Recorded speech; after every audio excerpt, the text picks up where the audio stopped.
আজ ৯ জুলাই ভারত বন্ধ। নমস্কার বন্ধুগণ, আমি সুব্রত বলছি।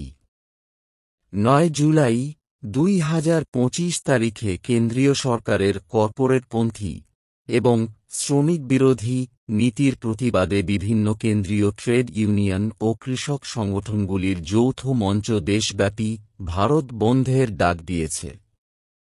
এই বন্ধে ২৫ কোটিরও বেশি শ্রমিক ও কৃষক অংশগ্রহণ করবেন বলে অনুমান করা হচ্ছে, যার ফলে জনজীবনে ব্যাপক প্রভাব পড়তে পারে। বন্ধের মূল কারণগুলির মধ্যে রয়েছে শ্রম আইন সংস্কার, ক্রমবর্ধমান বেসরকারীকরণ, গ্রামীণ অর্থনৈতিক দুর্দশা, বেকারত্ব ও মূল্যবৃদ্ধি, এবং স্বাস্থ্য, শিক্ষা ও নাগরিক পরিষেবা খাতে বাজেট ছাঁটাই।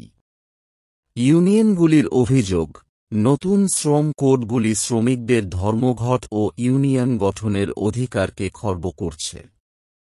এই বন্ধের প্রভাবে ব্যাংকিং, ডাক পরিষেবা, খনি, নির্মাণ এবং পরিবহন খাতের মতো গুরুত্বপূর্ণ পরিষেবাগুলি ব্যাহত হতে পারে।